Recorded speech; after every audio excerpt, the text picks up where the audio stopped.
Pues muy buenas tardes a todos y bienvenidos a esta nueva conferencia del ciclo de pintores cántabros en la Escuela de París. En esta ocasión la toca a nuestra historiadora Lidia Gil, que ahora presentaremos, pero de todas maneras también os doy la bienvenida en nombre de la Asociación de Pisano, que es la que organiza este ciclo de conferencias. Fue a raíz de la exposición que hicimos en el Parlamento de Cantabria, en el cual fue Pisano junto con todos los artistas de cántabros de la Escuela de París. Allí nos dimos cuenta de que efectivamente no había demasiado conocimiento, quitando a los 3 o 4 que conocemos todos de siempre, ¿no? Pero había pintores como Rufino Ceballos o Gerardo de Alvear, o sea, había otros pintores que menos se les conocía tanto como a los punteros, vamos a decir, o a los míticos de la Escuela de París, que allí estuvieron los primeros. Así que eso fue la connotación de que tiene y que ha venido este ciclo de conferencias. Y antes de que se me olvide, tenemos aquí un díptico para aquellas personas que no le hayan, para el final, para aquellas personas que no le tengan, ya que como las conferencias, el díptico es para todas las conferencias que estamos haciendo, muchos de ustedes ya las tendrán, así que para el que no tenga, al final pues lo tienen aquí a su disposición. Pues nada, Lidia, vamos contigo. Lidia Gil Calvo es licenciada en Historia del Arte por la Facultad de Geografía e Historia de la Universidad Complutense de Madrid y en Danza Española por la Real Escuela Profesional de Danza de Madrid. Pues estupendo, ¿eh? Por lo menos hay que alegría. Lleva más de 20 años dedicada con pasión al mundo del arte. Formó parte durante 4 años del equipo de redacción de la revista Arte y Parte. Yo creo que todos ustedes se acordarán de aquella revista, muchos de los que están imbuidos en el mundo del arte. Ha impartido conferencias sobre arte contemporáneo en el Espacio C de Camargo, Museo del Arte Moderno y Contemporáneo de Santander, llamado ahora MAS, Fundación Botín, la Universidad de Cantabria, Museo Marítimo de Santander, Eureka Centro Cultural Europeo y otros espacios culturales. Realiza de forma independiente trabajos de teoría crítica y comisariado de arte, realizando escritos y textos para numerosas exposiciones. Una de sus mayores motivaciones es la mediación entre los artistas y el público. Creo que es una buena cosa. Hacer llegar su trabajo a la gente haciendo tejido social a través del arte. De forma paralela, trabaja en la Galería Juan Silió desde hace 6 años. Tienes la palabra, Lynn. Pues muchísimas gracias. Lo primero, bueno, por supuesto, a ver. Tengo que dar, claro, si no. Gracias. Es que, vaya equipazo, la verdad es que estoy fascinada por la atención técnica, el equipo y el lugar, que me estoy sintiendo como en casa desde que he puesto el primer pie en este edificio. Os quiero agradecer muchísimo a Mariasun, bueno, a Carmen y a todo el equipo por contar conmigo, por hacer un ciclo tan interesante, porque tienes toda la razón. Nunca está, o sea, siempre es bueno volver, además, incluso los que citas que están muy estudiados o que se suena mucho, como es el caso, bueno, María Blanchard, todos la conocemos en teoría, ¿no? Pero incluso habiéndola estudiado yo alguna vez, nunca como ahora he descubierto tantas cosas y tan interesantes y me he vuelto a sorprender y te lo tengo que agradecer, de verdad. Muchas gracias por contar conmigo. Y a la asociación Amigos de Pisano, el que generosamente aquí estamos invitados por el Ateneo de Santander, así que también muchas gracias, se me había olvidado. Siempre hace falta volver a ellos, así que bueno, agradecidísima por la oportunidad. Muchas gracias a todos por haber venido a acompañarnos. Espero que lo disfrutéis tanto como lo he disfrutado yo, que hasta hace casi 1 hora y media todavía estaba descubriendo cosas. Es esto de empezar a tirar del hilo con las personas, con los personajes del pasado, es algo fascinante. Nunca les llegaremos a conocer del todo. A veces uno sueña con hacer un viaje en el tiempo o mirar por una mirilla, ¿no? que nos enseñas esa realidad, porque te vas picando y es fascinante ya no solo comprender su obra, que es lo principal, sino imaginar todo ese mundo que habéis querido un poco traer en este ciclo de Montparnasse, todo ese principio de siglo en París, que fue una cosa fascinante. Y nada, pues siempre es un placer estudiarlo y compartirlo con todos vosotros. Muchas gracias. Así que, pues nada, voy a empezar, a ver si me da tiempo, espero no alargarme demasiado, porque al final, sí, tengo que ir un poco ligerita, porque se me pasa muy rápido siempre el tiempo. Lo primero, bueno, como os digo, vosotros conocéis todos algo sobre María Blanchard, al menos por lo menos el nombre suena. Y bueno, fue una de estas artistas españolas que hicieron la aventura de París, ¿no? Que formaron parte de la Escuela de París. Y bueno, pues voy a ir metiéndome en materia. Por ejemplo, contando cómo en su monografía Leopoldo Rodríguez Alcalde hablaba de que en un diccionario de artistas modernos en París, publicado en 1934, María Blanchard ya aparecía como una de las artistas más importantes de la pintura moderna en Francia. Entonces, eso a nosotros nos suena un poco raro, porque aquí en realidad no se la ha conocido pues casi hasta, bueno, pues se la ha conocido poquísimo. Ella lo único que hacía en cuanto marchó a Madrid era pedir becas de vez en cuando al ayuntamiento y a la Diputación para poder irse a Madrid o a Italia a estudiar. Y entonces se la ha conocido poquísimo. Pues ya en el 34 Leopoldo habla de que hay una entrada que habla de María Blanchard, la pintora española María Blanchard, con una ilustración a color de precisamente el niño del helado que estáis viendo en la pantalla.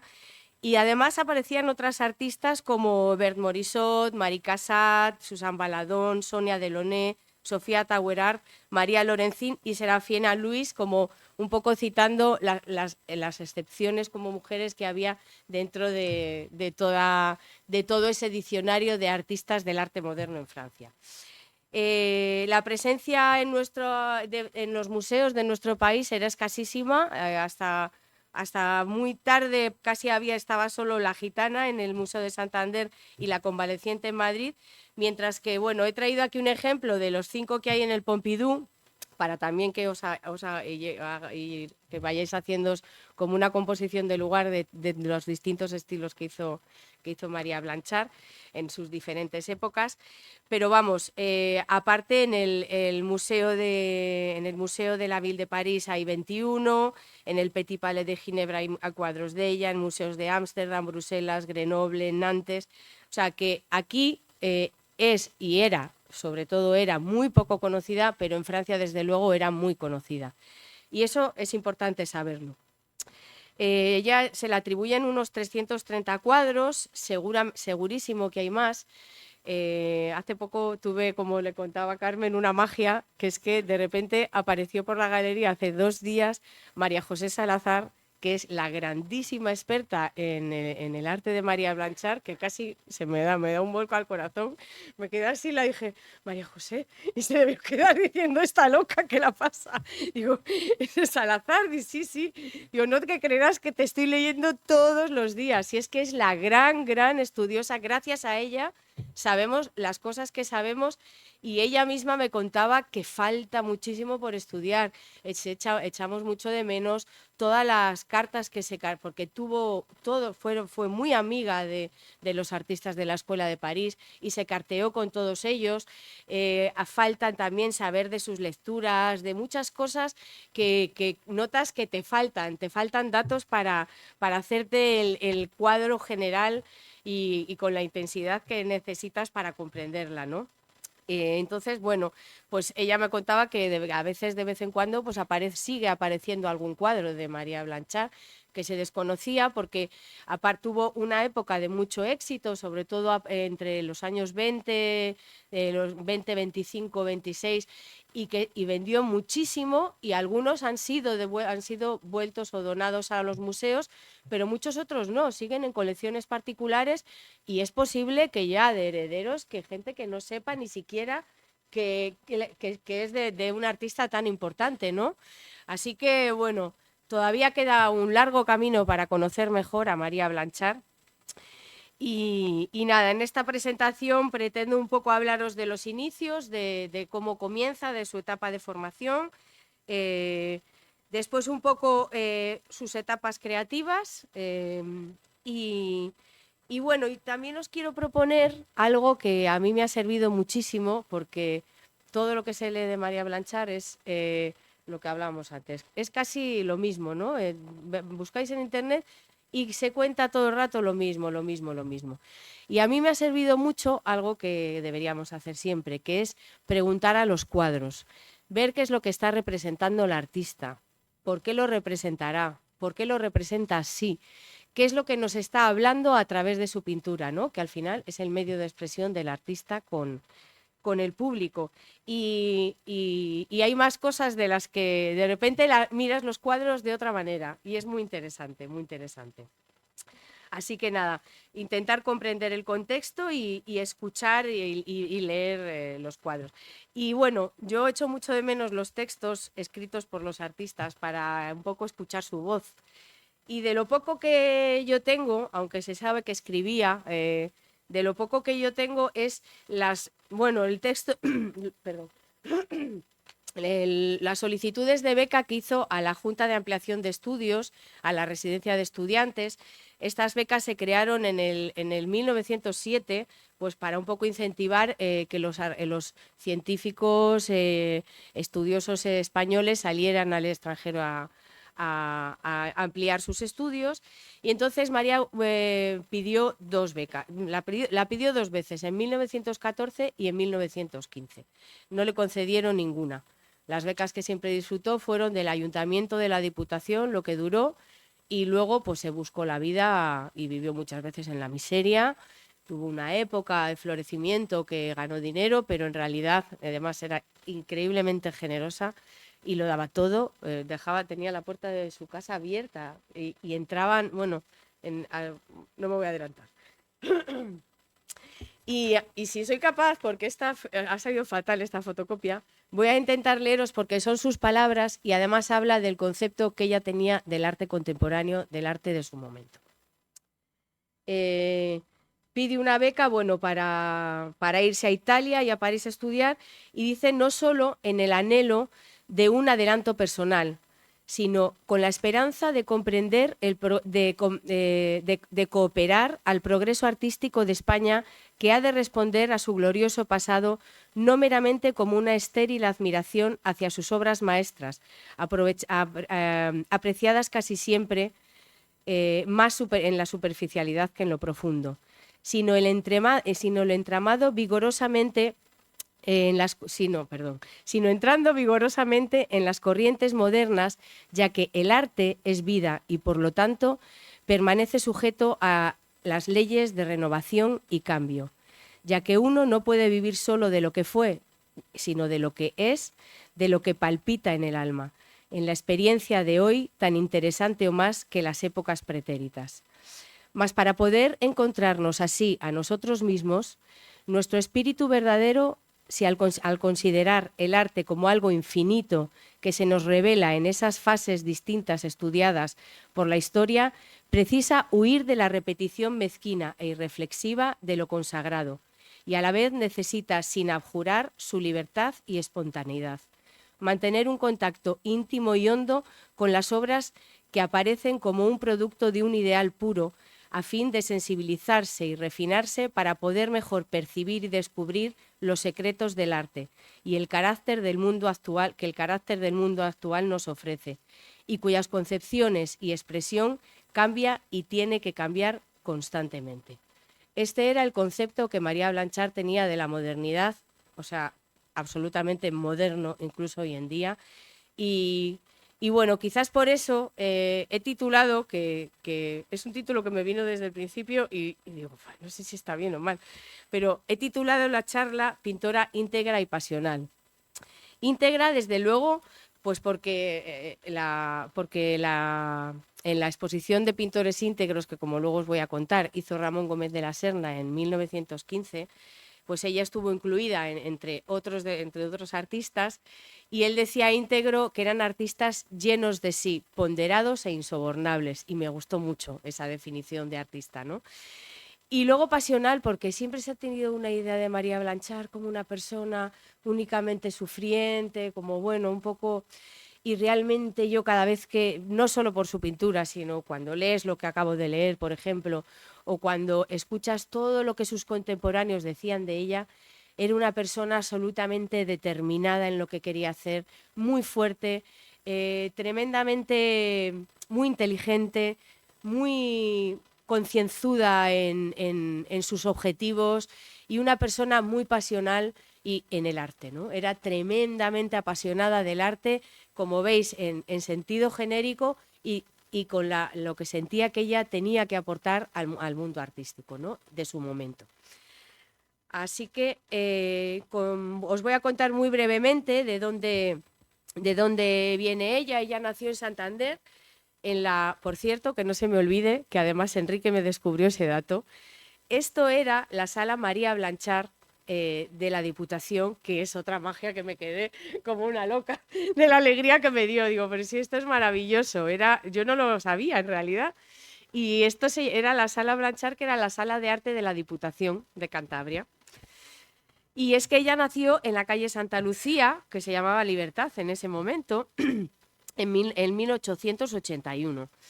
Viene de una familia como de la nueva burguesía, montañesa, muy culta, muy liberal también.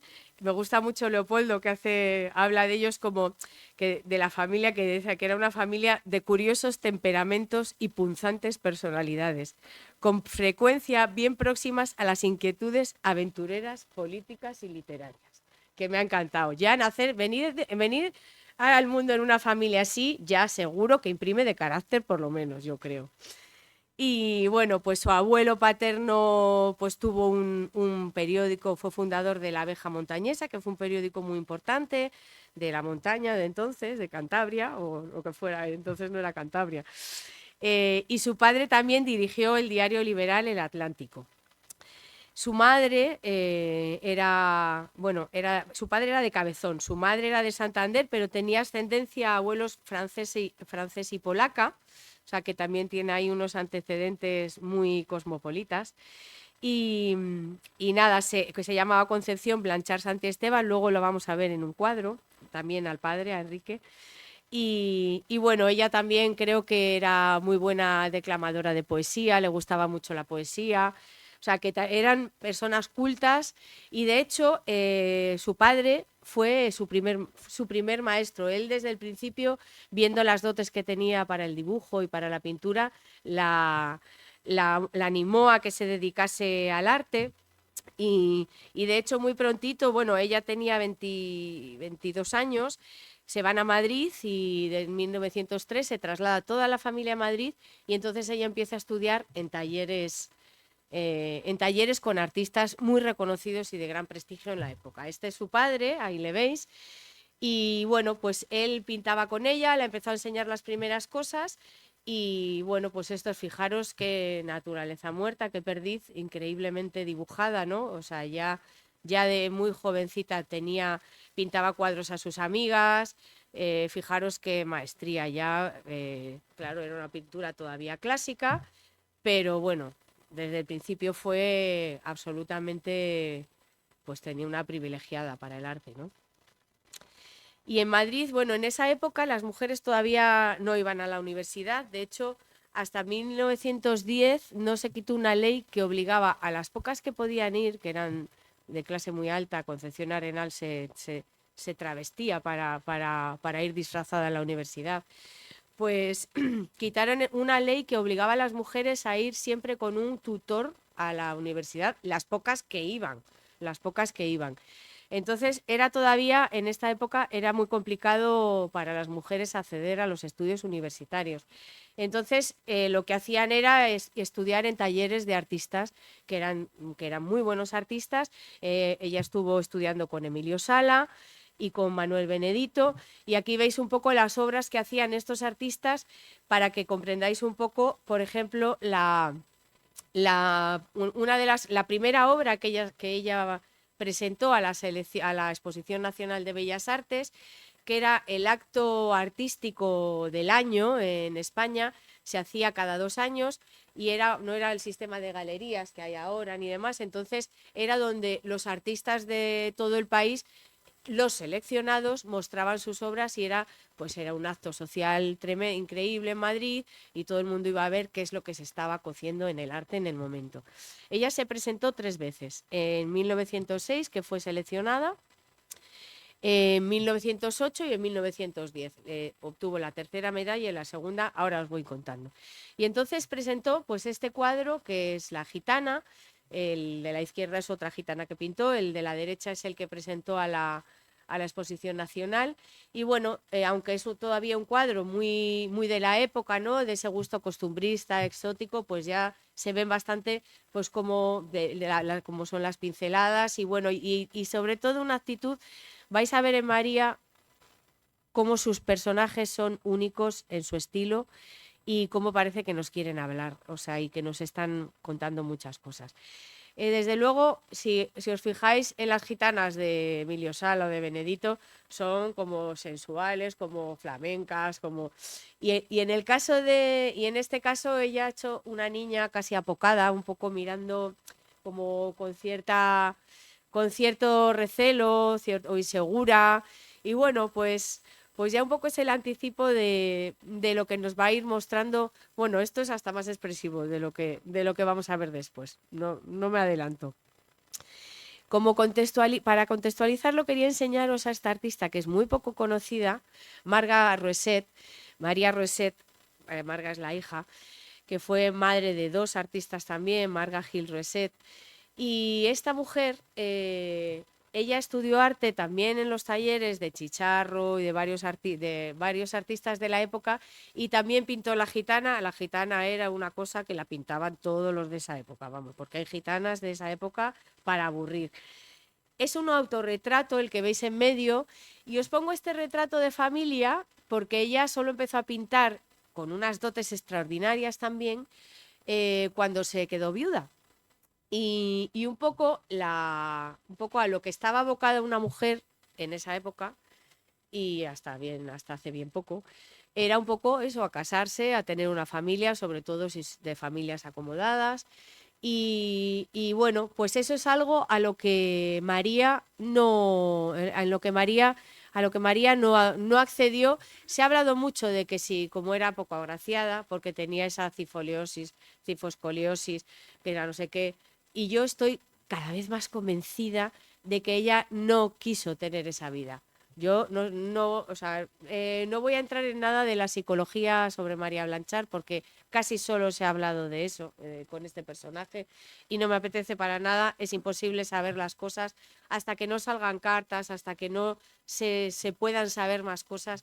No, me parece muchísimo aventurarse, pero de lo que sí estoy segura es de que esta mujer hizo la vida que quería hacer, en el sentido de dedicarse a lo que más la apasionaba en el mundo. Y luego en París descubrió un París que es el París de la época de la Revolución de la Mujer, en que todas las mujeres intelectuales y artistas no solo de Europa, del este, de Estados Unidos, iban a París porque podían por fin hacer lo que las apetecía sin que nadie las mirase mal, y si las miraba mal les daba igual. Ya vais a ver algún ejemplo que os he traído.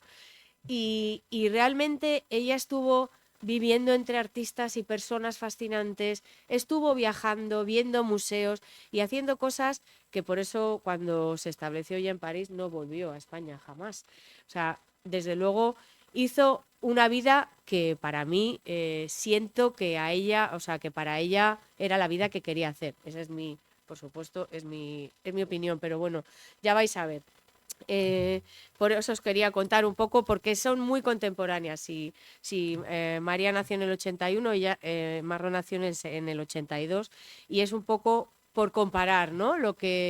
Las vidas de las personas y con inquietudes artísticas. Pues en 1908 se volvió a presentar a la Exposición Nacional de Bellas Artes con un cuadro que tristemente se ha perdido, se llamaba Primeros Pasos o Los Primeros Pasos. Y ahí la tenéis a María, que era preciosa. A mí me parece, es que no sé, hay también unas cosas en 1908 este retrato lo publicaron en la revista Blanco y Negro con motivo de esa tercera medalla que le dieron con ese cuadro.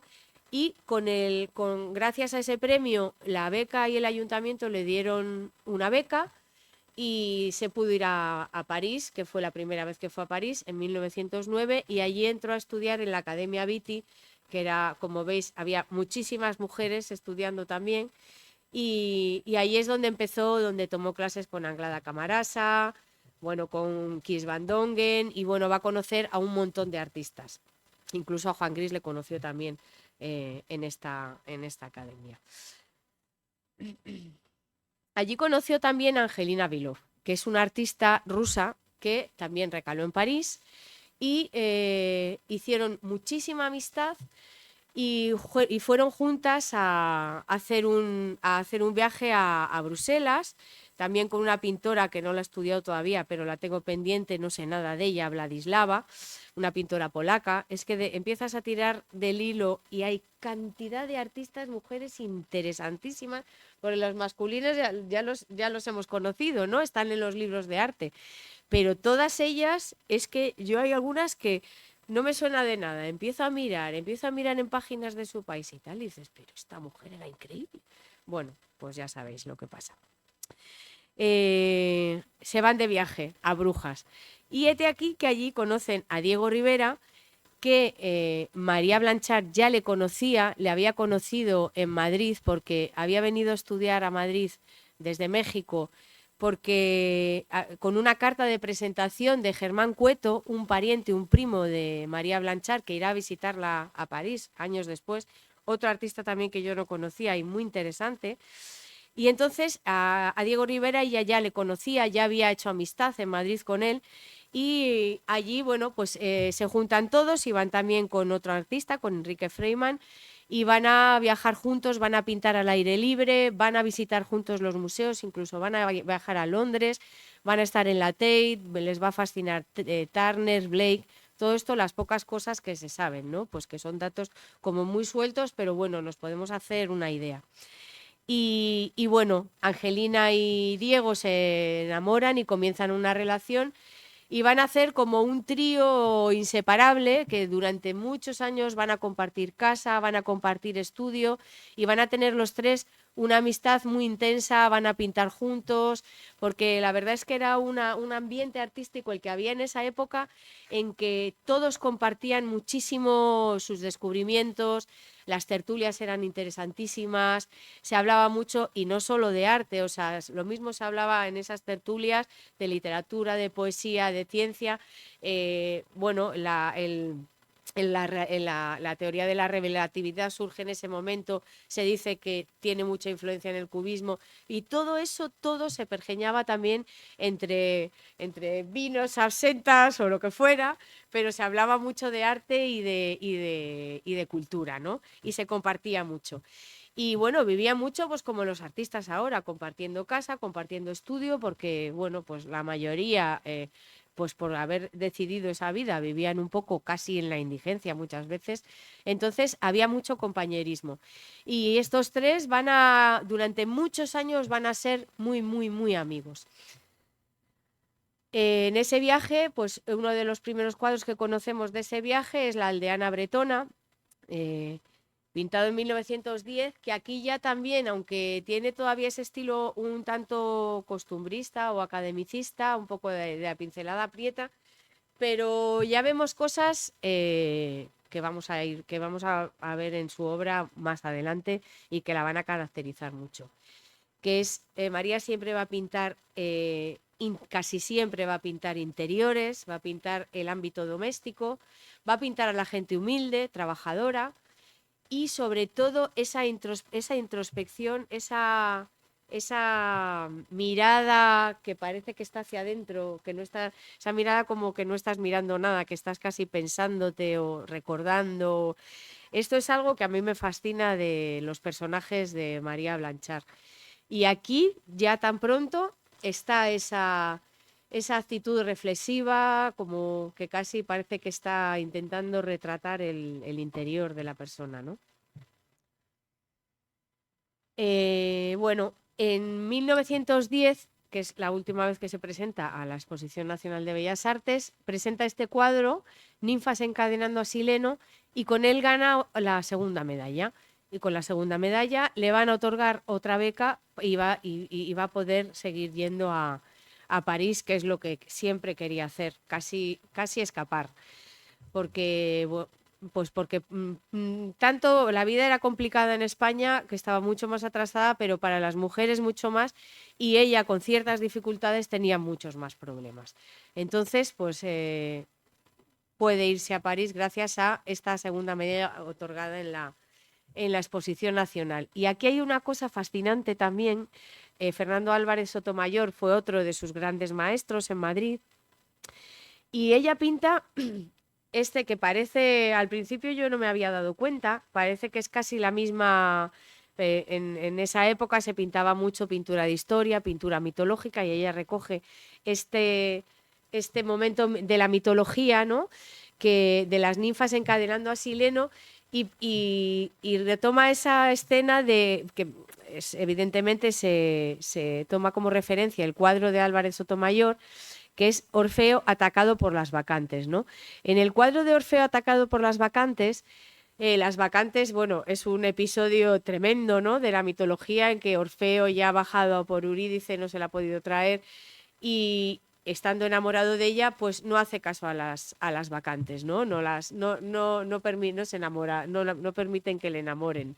Y entonces ellas, despiadadas, le acaban matando, destrozando y destrozando su cuerpo y tirando los cachos por ahí. Es una escena de la mitología alucinante. Pues resulta que ya pasa aquí algo que vamos a ir viendo un poco en la obra de Blanchard, que es que ella le da un poco la vuelta a ese tema, y resulta que pinta a las ninfas encadenando a Sileno, que Sileno es el perseguidor de ninfas, es un sabio también, es uno de los de la corte de Baco, ¿no? del dios griego, pero es un perseguidor de ninfas, y aquí las ninfas están encadenando a Sileno, que es el que persigue a las ninfas, y no cambiando un poco el tema de Álvarez Sotomayor, que son las ninfas despedazando al pobre Orfeo, que se lo cargan, ¿no? Y aquí introduzco con esto algo que vamos a ir viendo un poco en la obra de Blanchard, que es que va a ser una artista que va a reflejar el mundo de las mujeres de una manera especial, realmente. Tiene muy pocas pinturas de personajes masculinos, y ya vamos a ver algunas, pero mayormente va a pintar mujeres, niños, maternidades, y siempre en interiores. Ya vamos a ir viéndolo. Anglada Camarasa fue uno de los profesores que tuvo en la Academia Viti en París. Y bueno, pues también me gustó encontrar al catalán dando clases en París, también en la Escuela de París, dando clases. De allí salieron muchísimos artistas, y un poco se va a notar la influencia en este cuadro. Ya se nota en el cuadro de la derecha, por supuesto, que es el de Blanchard, ya se nota un poco esa suntuosidad en la pintura y esa forma de modelar a los personajes, ¿no? De dar volumen.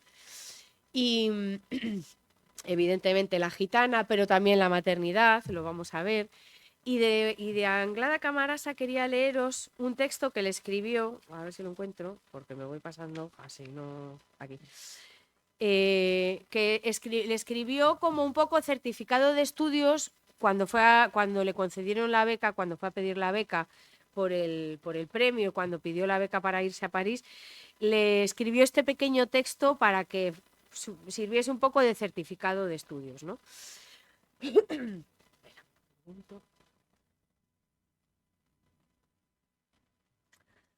Escribió esto: el excepcional talento que revelan sus estudios de dibujo y pintura no es de los que pide, sino que exige protección. Digo exige porque de seres como ella depende que el arte español se regenere y reconquiste su elevado nombre. Esto escribió en 1910. O sea que, para que veáis verdaderamente, y bueno, en general todos los compañeros, fue un artista fascinante. Aquí también se nota la influencia de Anglada Camarasa en este jardín de las damas curiosas. Y os pongo un poco la portada porque la hizo además César Avín, que fue uno de sus primeros alumnos en Cabezón y que luego se convertiría en el gran dibujante. Pues este cuadro lo pintó en Granada en 1911. Ella había estado también en 1911, hizo un viaje a Italia también, que estuvo por diferentes ciudades italianas estudiando los museos.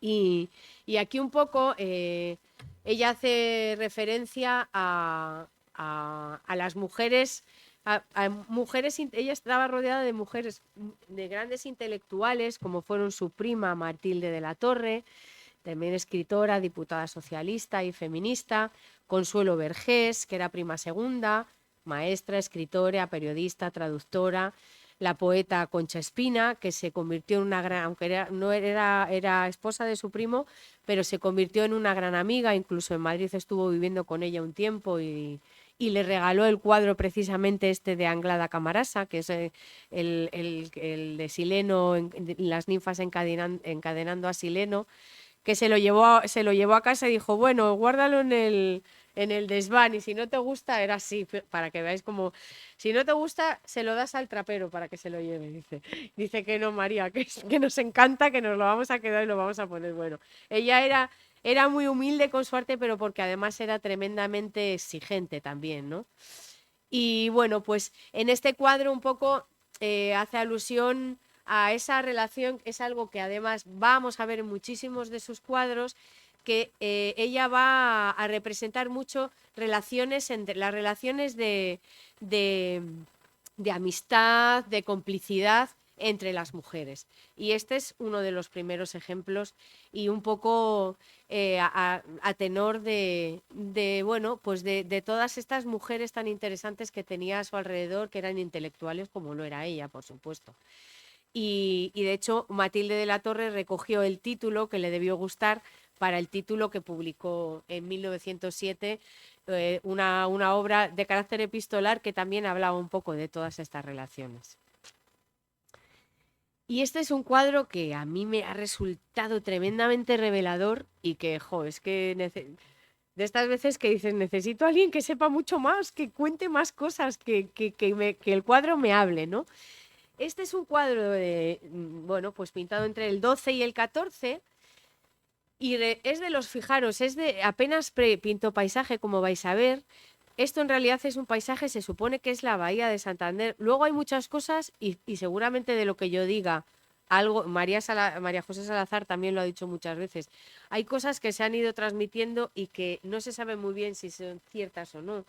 Hay cosas que, algunas, como que estudió en Salamanca, o sea, que llegó a dar clases en Salamanca y que se tuvo que ir de allí porque la trataron fatal los alumnos, nunca llegó a estudiar, a dar clases en Salamanca. Hay cosas que se han ido desmontando, pero hay otras cosas que no. Aquí yo he leído que es como que se representa la bahía de Santander, no sé si será verdad, pero desde luego fijaros que el paisaje es bastante oscuro, bastante claustrofóbico, cerrado, casi parece un teatro.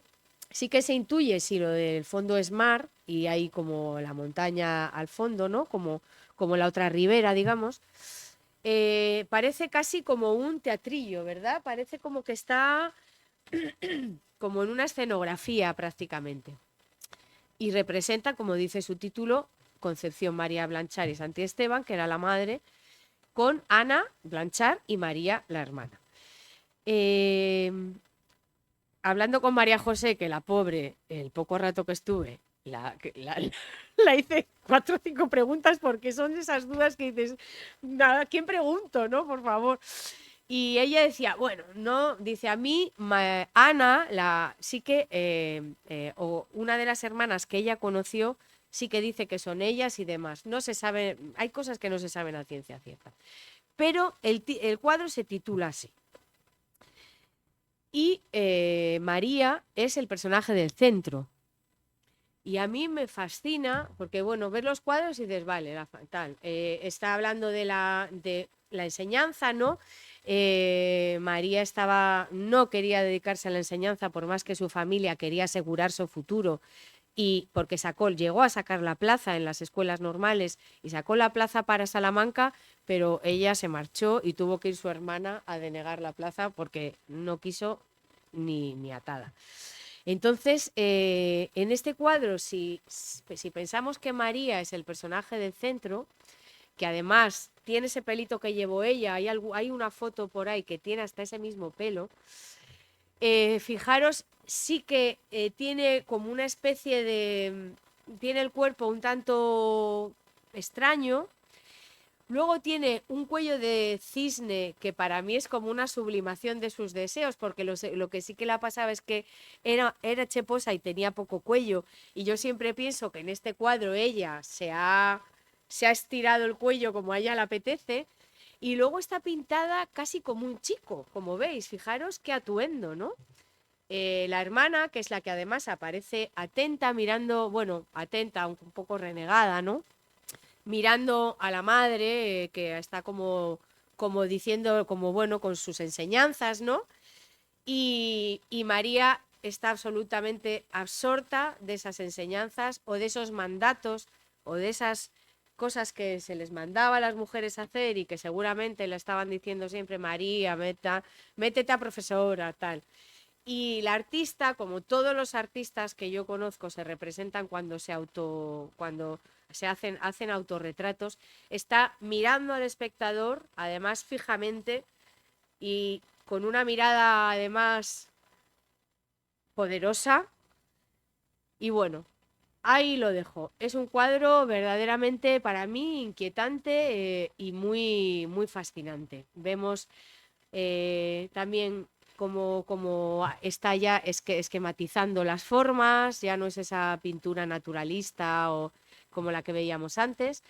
Y es muy moderno y de hecho es que está muy influenciado por el que le dio clases también en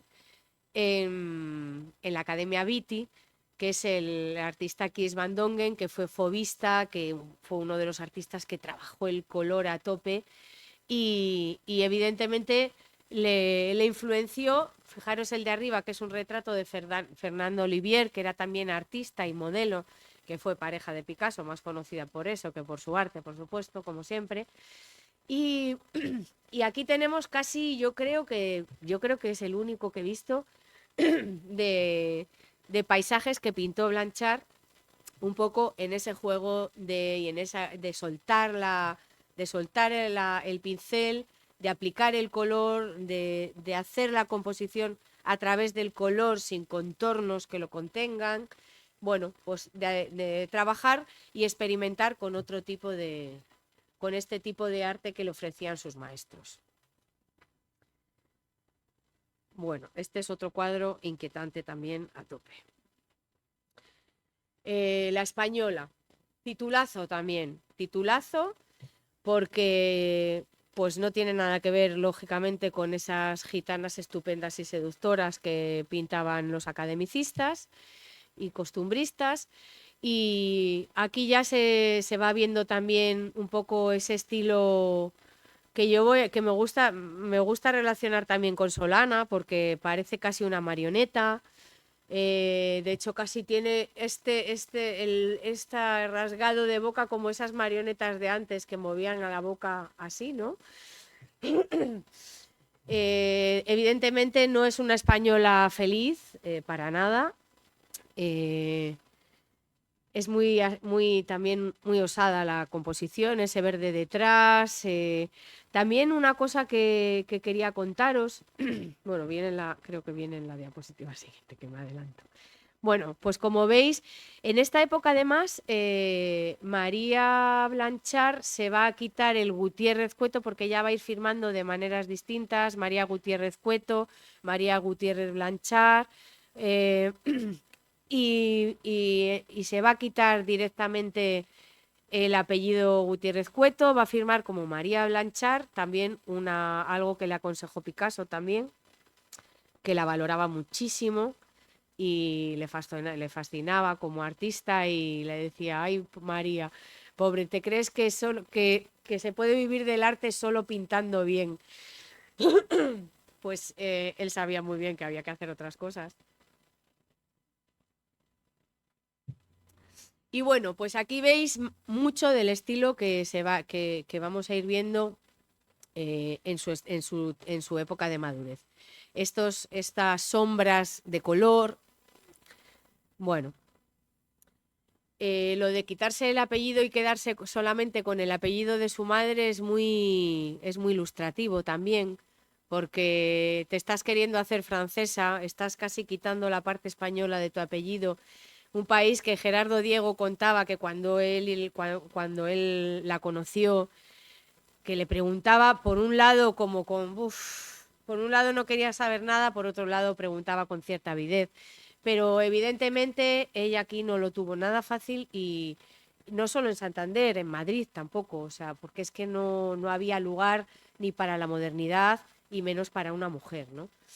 Y quería comentaros también un dato que de repente he hilado así, que me pareció muy interesante porque sí que se ha hablado siempre de la influencia del Greco en Blanchard, pero es que el Greco es un artista que fue reivindicado muy tarde, casi a mediados del siglo XIX, fue muy reivindicado por artistas también franceses como Manet, y en España realmente en el 300 aniversario de su muerte fue un poco la vez que se le dio realmente el renombre. Ahora le conocemos todos como un artista archifamoso, buenísimo y demás, pero estuvo casi olvidado mucho tiempo hasta que en este 300 aniversario de su muerte, que fue en 1914, ella todavía estaba por Madrid, hicieron un montón de actos por el aniversario, de exposiciones, y se reivindicó mucho su papel.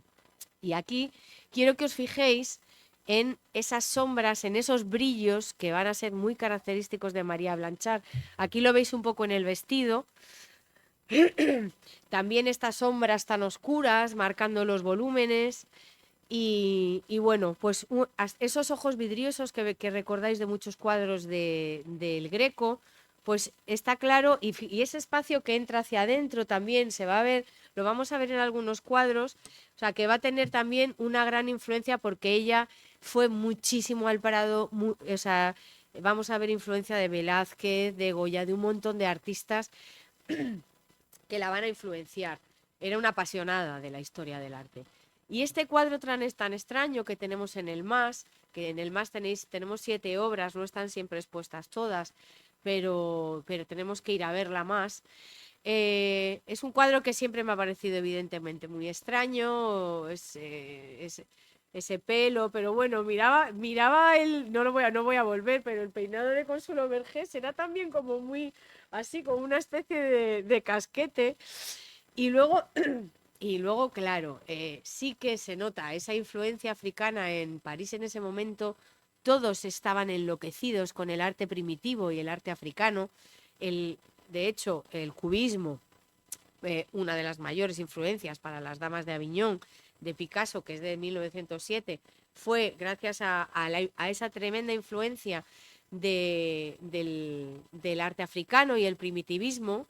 María estaba muy interesada no solo en el arte africano, sino también en los primitivos del arte italiano. Ella decía que en los primitivos había un germen artístico que se había perdido un poco en el Renacimiento, con ese querer pintar las cosas como son y esa ficción, ¿no?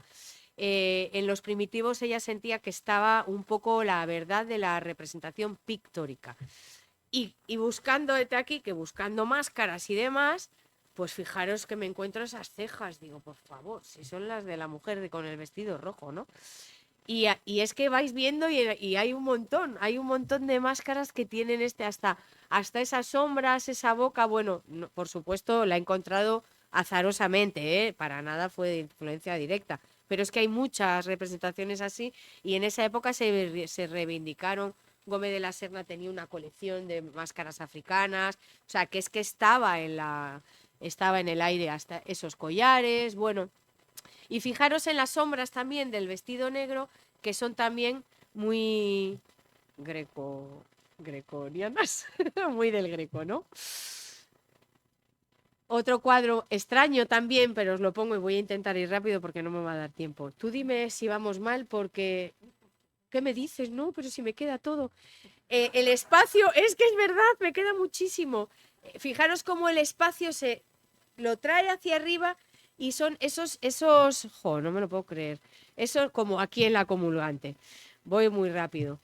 La comulgante es otro de los cuadros espectaculares de María Blanchard y aquí de nuevo hay otro mensaje evidente, ¿no? Desde luego no es una comuniante ni feliz, ni está a gusto, parece que está encorsetada en ese traje, parece una muñeca, el espacio es tremendamente claustrofóbico, está como en una soledad tremenda mirando al espectador de una manera extraña y bueno, dicen que toda la obra de María Blanchard es muy autobiográfica, en parte es cierto, pero evidentemente no solo habla de su realidad, habla de la realidad del momento y habla de una época. Entonces, así tenemos que leer todos sus cuadros. Lo conocéis, no voy a hablar más porque creo que habla muy solanesco también, por supuesto. Y en Madrid, Gómez de la Serna la introduce en esta exposición en la que también estará Rivera, veis el Café de Pombo, una caricatura que le hacen, hay un texto de José Bergamín que es precioso hablando de ella, dice, la recuerdo yendo con Rivera, que le llamaban el Buda, no sé qué, que iba también hablando de sus problemas de salud, de sus ataques de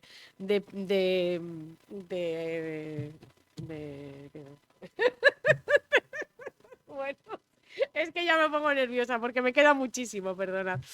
Y bueno, y María tan chiquitina, así, y él tan grande, y eran inseparables, estaban los dos ahí sentados en la tertulia y siempre iban juntos, y entonces debían ser una pareja muy divertida, muy atípica y muy fascinante, ¿no? Porque siempre hablan de ella como una persona locuaz, interesante. Hijo, os lo tengo que leer porque es que es fascinante, sobre todo, mira, fijaros qué bonito. Bueno, María Gutiérrez es un ser tan lleno de cosas, tan reservado, tan pleno de ahorros que nos tiene sobrecogidos. Ella no es femenina, sino varonilmente maligna, asombrosa y maravillosamente maligna, quimérica y secreta, nigromántica, ingenua como la voz de una niña, y embaraza como viajera que acaba de llegar de vuelta del país de las oscuras cavernas y del país de las cumbres radiantes. Conoce María la luz del sol, de la luna, las luces artificiales y otras luces misteriosas y desconocidas que sacan colores preciosos y contrastes misteriosos al modelo. Siempre será una sorpresa. En cada uno de sus cuadros hay una semilla distinta siempre. Ella sabe profundamente lo que hace y por eso siempre es un poco sarcástica y pinta como si sentenciase, llena de una imparcialidad y de una justicia superiores. En estas cosas que presenta, bueno, no voy a leer más porque no me da tiempo, pero lo podéis buscar. Es que si no, no llegamos. Bueno, pues aquí veis un poco en qué estima, y este era un personaje tremendamente... No es que lo tenga que decir él para que lo creamos, pero es que es una suma de un montón de testimonios de toda la gente que la conoció, que no solo como artista, sino como persona intelectual, fue una mujer increíble. Se conserva esta malísima foto que es de un periódico de la exposición y ahí vemos un extraño desnudo que, como decía de la Serna, teratológico pero atrayente, que me hizo mucha gracia, porque evidentemente no es un desnudo como los cuadros del Renacimiento o demás, tiene esa curvatura de espalda que ella sufría y es un desnudo muy curioso porque es muy poco canónico y realmente es muy bueno, pues está en un museo alemán, lo he descubierto tardísimo, que hasta pensaba, digo, ¿será falso? Pero no. Es que, claro, hay muchas cosas que no conocemos de esta pintora. Conocemos los 4 cuadros de siempre y, claro, tiene 330 obras, entonces hay que... o más. Así que, bueno, en esa exposición de artistas íntegros expone la gitana, la mujer con abanico, la de la izquierda. Ella con muchos de sus cuadros va a hacer versiones y es un poco su introducción en el cubismo. Esta es una mujer alucinante también que he descubierto en este estudio, que es Marie Vassiliev, que fue otra artista rusa porque tuvo un taller donde dio clases de arte que empezó en el cubismo también prontísimo, y muchos de los artistas cubistas, Juan Gris también, aprendieron el cubismo en su escuela, en su estudio. Y bueno, pues fue una mujer que incluso luego, leyendo un poco sobre ella, puso una taberna después de la guerra para que los artistas pudieran comer por muy poco dinero. Fue una tía que era lugar, su casa, su taller o su taberna eran lugar de encuentro de muchos artistas, y generó un montón de sinergias entre ellos, ¿no? Y traigo aquí un par de cuadros de ella para un poco hablaros de por también dar la voz y enseñar un poco su arte. Yo había puesto el Escipión negro, me resultaba extraño, ¿no? Curioso. Y también, hace nada, casi esta mañana, de repente digo, Escipión negro, pues Escipión, pero qué tema para un cuadro. Y resulta que yo no lo conocía. Cézanne tiene un cuadro que os lo he puesto aquí, que se llama igual, y me ha parecido fascinante porque, pues bueno, por pintar la negritud y sobre todo por el ejercicio de dar la vuelta al modelo, ¿no? Cézanne ha pintado a un trabajador, a un esclavo, y se ve su espalda, y de repente María Vasiliev, que debía ser una mujer alucinante, da la vuelta al muchacho, que encima le pinta con todo, y le mete en un interior cubista, y me parece como, vamos, me parece como algo revolucionario, como todo un alegato, ¿no? A mí me parece fascinante esos descubrimientos que se hacen. Bueno, sigo. Muy compañera y amiga muchísimo de Jacques Lipchitz, de Juan Gris. El retrato a Picasso lo he puesto un poco porque eran todos tenían muchísima relación. Van a pintar juntos en ese principio, en esa segunda ola del cubismo, el cubismo sintético, en el que no es tan fragmentario como el analítico, que es el primero. Me gusta el cubismo, pero me parece un poco también eso de cada fase, el cristal, no sé qué, no sé cuál. Bueno, es un género muy formalista y es muy interesante porque intenta retratar los objetos y las cosas desde todos los puntos de vista y en el dinamismo del tiempo, en esta época de la relatividad, ¿no? De recién descubierta. Es muy interesante, y María fue una de las mejores. Rivera dice que, exceptuando al maestro Picasso, que fue de las mejores, es la mejor exponente del cubismo. Tiene unos cuadros fascinantes, y hay muchos cuadros que, fijaros, se parecen tanto porque trabajan juntos. Van a ir juntos al pueblo de la mujer de Juan Gris y con Huidobro y su mujer, y van a tener allí sus reuniones. Por eso hay tantas guitarras también en el cubismo, porque tiene mucho de esas reuniones entre amigos. Y bueno, fijaros qué cercanía, ¿no? De estilos, porque ellos pintaban juntos y se iban comparando. Estos son dos mujeres sentadas, de Juan Gris y María Blanchard. Voy a pasar rápido y luego la investigáis y veis los cuadros despacio. Y esta es una de las primeras maternidades que pinta María Blanchard, que va a pintar varias. La maternidad es un tema que en esta época tiene mucho auge.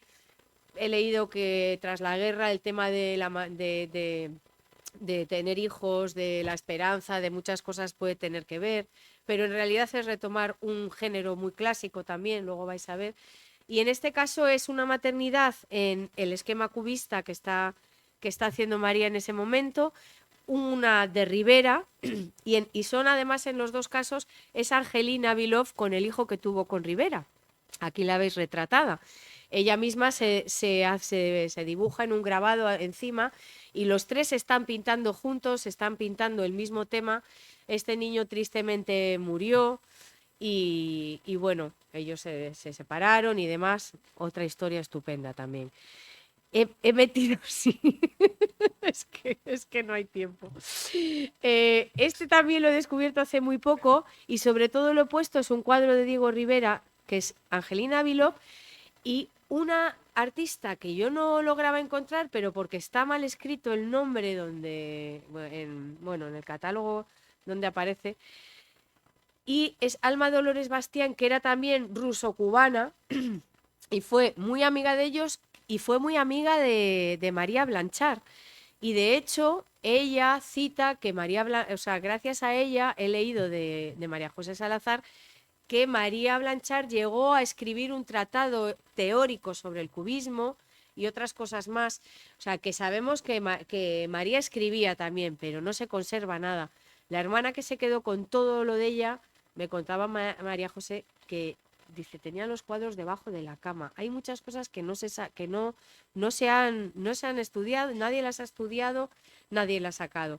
Aquí veis el anagrama de María Gutiérrez Blanchard, famosísimo cuadro cubista, y bueno, todo el cubismo es sublime, fijaros qué belleza de cuadros, a mí me parece preciosísimo. Aquí vemos el espacio otra vez traído hacia arriba, claustrofóbico, o esta banda de músicos que tiene más músicos, la mujer con mandolina y demás, pintaron a muchos músicos porque también la música fue importante en ese momento.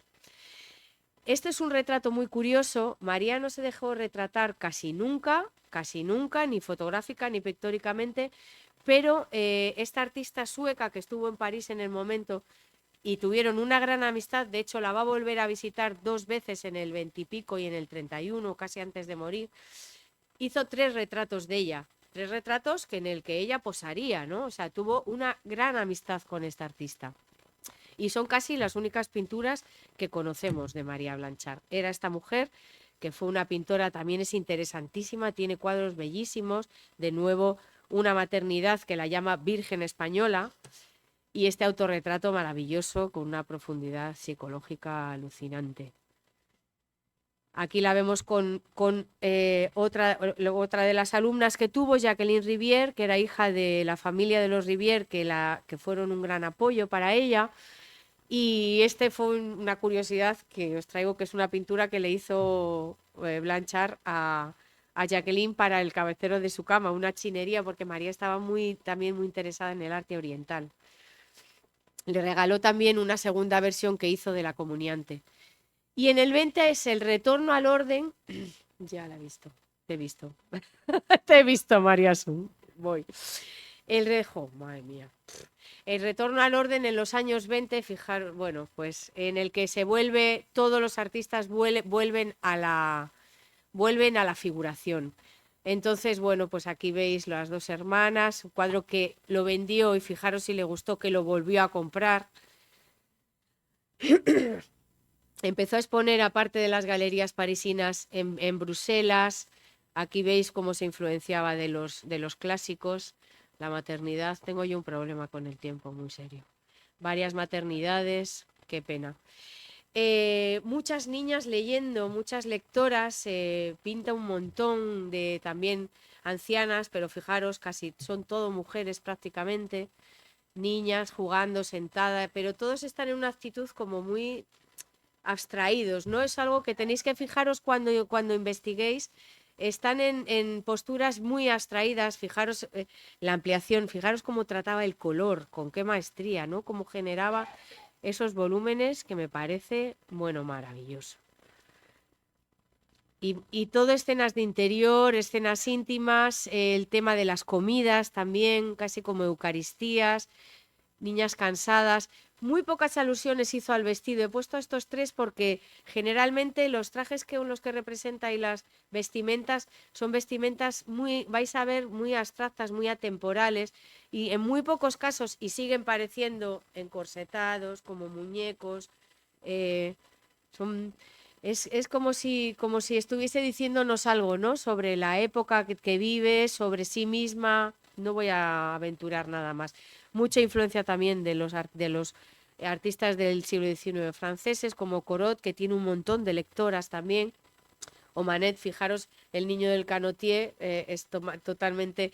Luego también tenía muchísima memoria, por lo visto veía a un niño cruzar la calle y ese niño ya lo iba a pintar varias veces y a la perfección.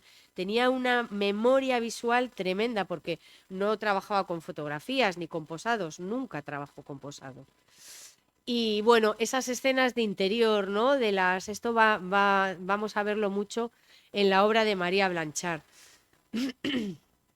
y escenas de complicidad entre las mujeres. A ella le gustaba mucho la toilette, también describe en un momento dado, aunque era desaliñada, pero le gustaba. Y Isabel Rivière lo dice en una carta. Y va a pintar mucho esa complicidad entre mujeres, otro desnudo muy curioso, ¿no? Nada normativo, nada voluptuoso, para nada. Es muy curioso. Y fijaros el paisaje que se ve detrás, sigue pareciendo como que estuviese como un decorado pintado, ¿no? No tiene, es muy curioso lo de los paisajes. También los tipos populares, ¿no? Como la aldeana que veíamos, esta de la Boloña, con ese tocado que parece casi como de una santa, que es lo que aprovecha con estos, como de los pocos hombres que pinta. Fijaros, pintó que repitió el motivo 2 veces, el borracho. Me he quedado loca porque también acabo de descubrir, este cuadro yo lo he visto siempre por ahí como El rey de los vendedores ambulantes, que me ha parecido un título siempre rarísimo. Bueno, pues hoy no podía, claro, son muchas cosas y he intentado buscar el título original que no lo encontraba por ningún lado. Es que he ido a ver el catálogo razonado a la biblioteca, pero ya no podía volver y no te da tiempo a todo. Bueno, se llama el cuadro se titula Le Camelot du Roi, el Camelot, y resulta que es una facción que había en Francia en el primer tercio del siglo XX, que era de hecho tiene en el periódico pone La Acción Francesa, que era un movimiento político de ultraderecha que se avivó mucho con el caso Dreyfus, y resulta que se llamaban los Camelot del Rey, que además reivindicaban la realeza, estaban en contra de lo que había traído la Revolución Francesa y eran extrema derecha total. Y resulta que estos eran como los Camelot del Rey, era como el brazo de lucha, iban vendiendo periódicos sobre el partido, ¿no? Y resulta que, fijaros, otra cosa que no te imaginas de María Blanchard es que de alguna manera introduce un tema político, ¿no? O sea, no podía ser cualquier vendedor, pues nos está contando algo, ¿no? También, y me he quedado también fascinada. Os lo transmito porque tengo que investigar más, porque no sabía nada me ha resultado curiosísimo. Y también representa este cestero, que seguramente es de la etnia gitana, porque pinta más gitanas, como vamos a ver muy rápido. Y bueno, pues escenas de cocina, la relación con los maestros siempre. Fijaros ese interior, hacia este interior que se abre en salas hacia adentro, ¿no? Que se parecía también como a la del Greco. Bueno, mucho barroco y muchos gestos como de condolencia, como de complicidad, bueno, de apoyo, ¿no? Esos brazos, las manos es una de las cosas que destacan también, que se destaca mucho de la pintora. Tenía unas manos increíbles, Rivera hablaba siempre de esas manos maravillosas. Y las pinta muy bien y con mucha expresión. ¿Veis esta que se llama Mal de Amores, ¿no? Están ahí contando ese mal de amores, consolando. Y lo que decía que leáis en los cuadros, es decir, ¿quién es la que tiene mal de amores aquí? ¿Quién es la que está contando? O sea, eso es muy interesante cuando recuperéis o busquéis cuadros de ella, porque aquí hay una historia, ¿no? Yo al principio pensaba que era la de la izquierda la que estaba contando, pero no, evidentemente parece que es la que borda y que la otra la está consolando, la mayor que está siempre apoyando con un caldo, una sopa. Son escenas maravillosas como de complicidad entre mujeres, de apoyo, mirar esa mano de nuevo en el hombro, hay muchas manos en el hombro.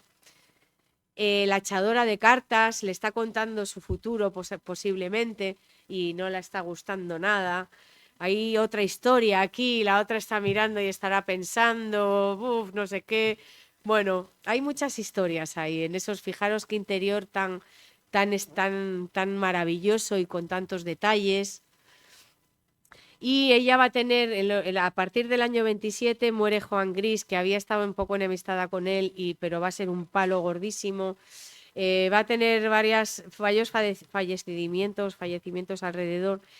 y ella va a empezar a estar más enferma, le va a quejar mucho más su dolencia y de hecho, pues bueno, Pinta está convaleciente en el 25-26 y bueno, pues se nota que va teniendo menos fuelle. También me ha fascinado esta serie de obras que yo no conocía.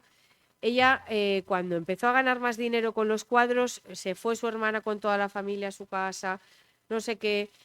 Tuvo que tuvo que tener un ayudante en casa, que fue su sirvienta, Noeli o no me acuerdo cómo se llama, que era negra, y la retrata en dos o tres versiones. Y a la vez estaba vendiendo la poca plata que le quedaba de su familia. O sea, esta mujer no daba para todos.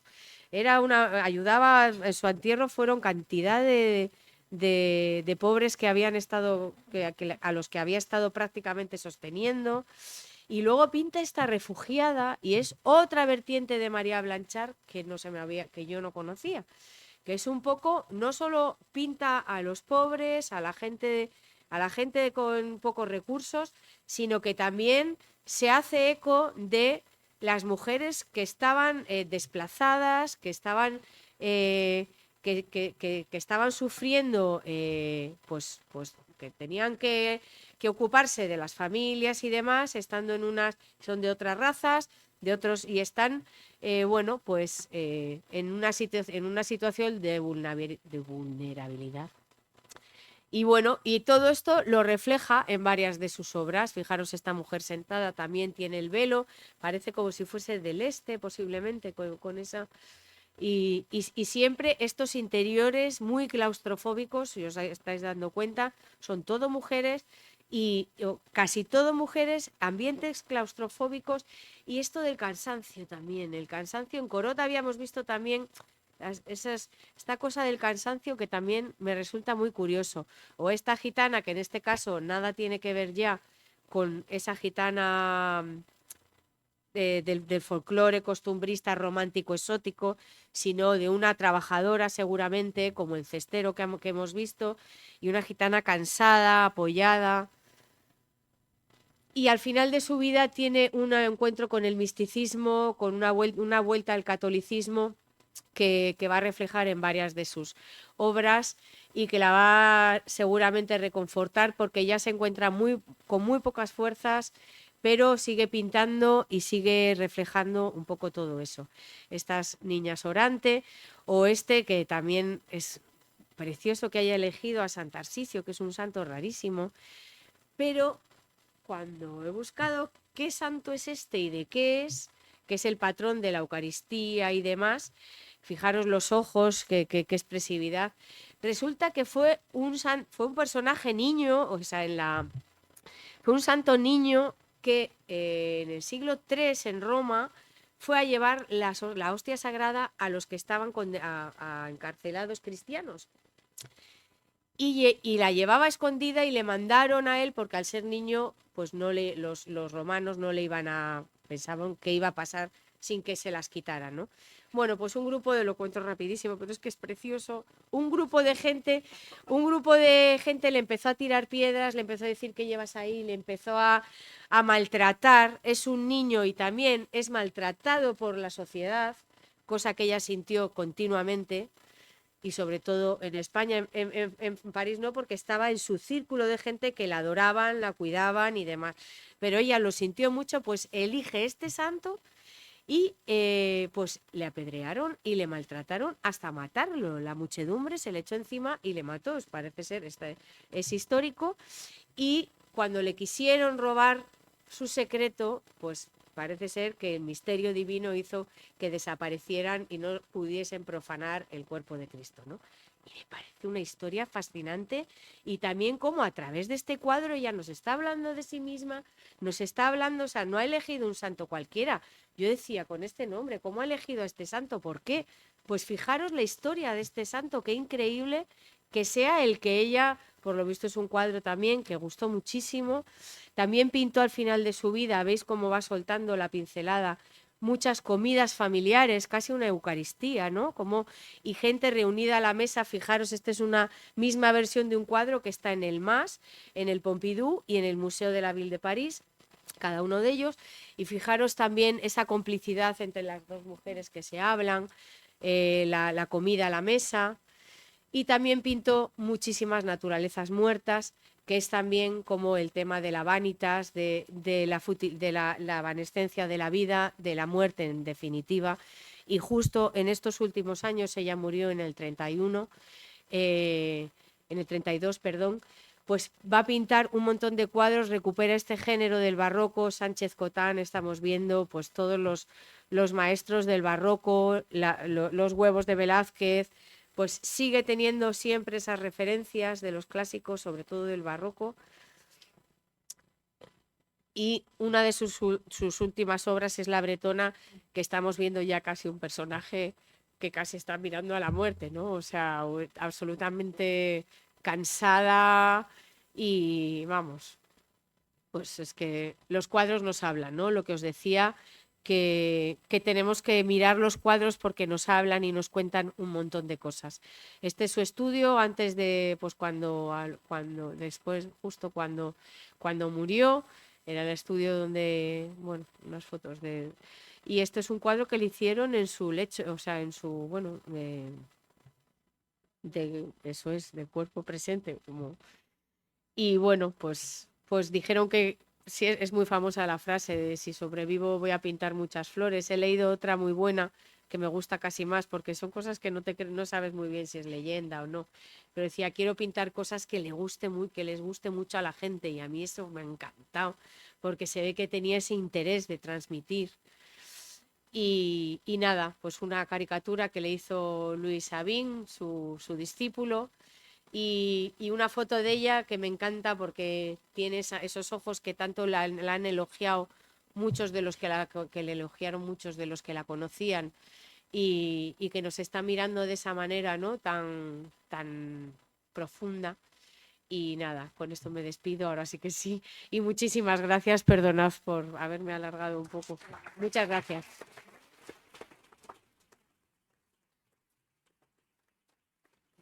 Gracias.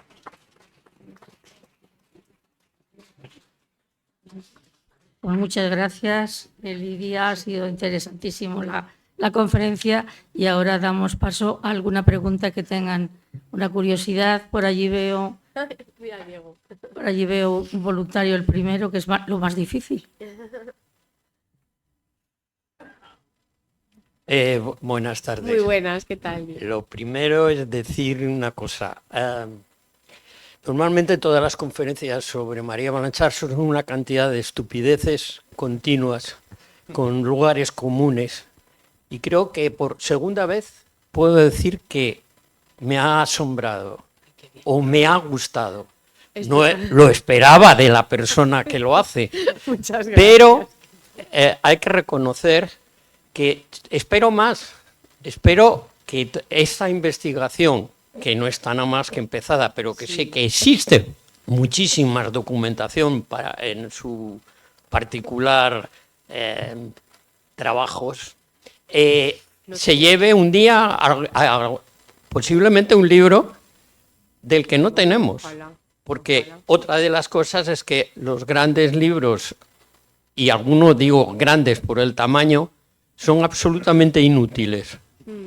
No, es una mujer con absolutamente... A mí me ha pasado cuando la he querido investigar, que mucho era siempre lo mismo, ¿verdad? Siempre, pero bueno, a lo que voy es que en casi todo ha tenido la misma suerte que en su vida, porque el punto que yo quiero tocar es que un poco lo contrario a lo que hemos quedado al final.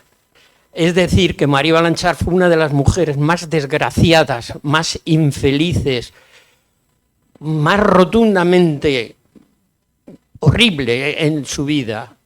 ¿Por qué? Porque básicamente hay que reconocer, y esto lo pregunto afirmándolo, que quiso ser bella, quiso ser guapa, quiso ser elegante, quiso ser querida por los hombres y no consiguió ninguna de esas cosas. Yo no estoy nada segura de eso, fíjate. Que no estoy nada segura de eso, ¿eh? ¿Yo? Existe la frase esa famosa de cambiaría mi talento por mi belleza. No, eso es historias. Bueno, pero es lo que me estás comentando tú. Sí. Y yo cuanto más la investigo, menos creo esa teoría, No, te lo lo juro. que pasa es que es lo Y hasta suficientemente... bueno, no No, voy a callar. perdona, lo que creo es que es suficientemente inteligente para sobreponerse. Ella Pero en su más. fondo, en su Hombre, fondo. todos queremos ser altos, guapos y flamencos, pero un bueno, ya lo momento. hablaremos, pero Ya. desde luego, No, que es era un tema- simplemente señalar. pero eso es un poco al final anecdótico. Igual sufrió más por su enfermedad.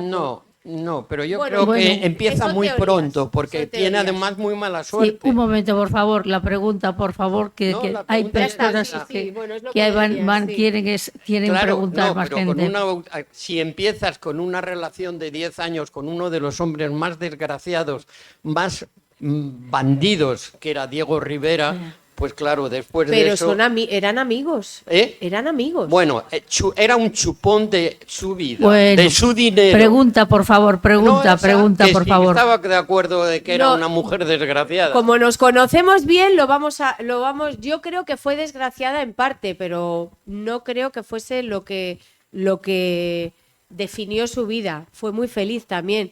Tuvo un problema físico que, sobre todo cuando se fue haciendo más mayor, ese sí que le hizo sufrir mucho. Y yo creo que yo lo que siento cuando leo cosas sobre su época en París, yo creo que fue muy reconocida. Ella sí que buscó ese reconocimiento artísticamente. Y creo que estaban, yo no sé, es que, a ver, eso solo lo podríamos saber si tuviésemos sus cartas, pero yo no he leído nada a ese respecto definitorio. Y seguramente que quiso ser más guapa porque ella le adoraba la belleza, pero la belleza en general, y pintó mujeres muy bellas. Pero tampoco creo que eso es otro de las leyendas que se la cargan encima y que quiso tener muchos hombres y tal. Yo no estoy tan segura, francamente. Leamos en los cuadros.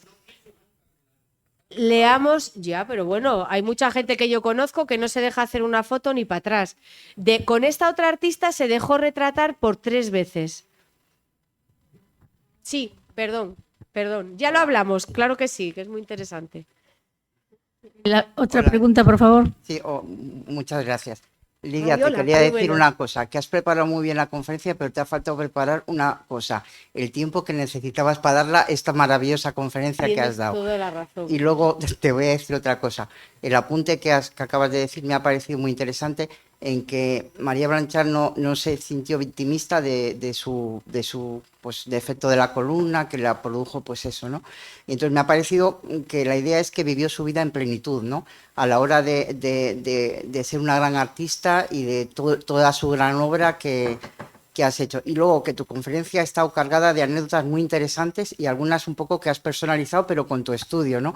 Me ha gustado la última por el principio de la primacía y la esencia de Santiburcio, me parece que era el santo, una anécdota muy bonita. Tarsicio, perdón. Perdóname, normal, pero perdóname, es que yo no lo tenía, yo me lo no lo sabía, pero que me ha parecido súper interesante y muy bonita la explicación que has dado al cuadro. Muchas gracias. Muchas gracias. Gracias a ti. ¿Más preguntas? Ahí. Pregunta, por favor. Simplemente Sí, nada, pregunta. yo quiero agradecer esta invitación que nos ha hecho esta conferenciante. No, a mí me da la curiosidad de esta señora María. Yo soy mexicano y viví al lado de la casa de Diego Rivera y me encanta la obra de mi paisano. Y bueno, esto que comentaba el señor aquí, que Diego era un tremendo, pues sí que lo era, ¿no?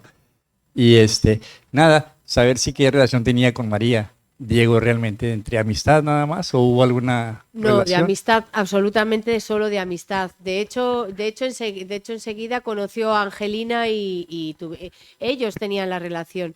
Yo ni siquiera, fíjate, ni siquiera creo que a María le interesase para nada a nivel sentimental Diego de Rivera, pero eran grandísimos amigos durante muchos, muchos años. De hecho, se enfadó un poco con él cuando murió el hijo de Angelina y Diego, Diego tuvo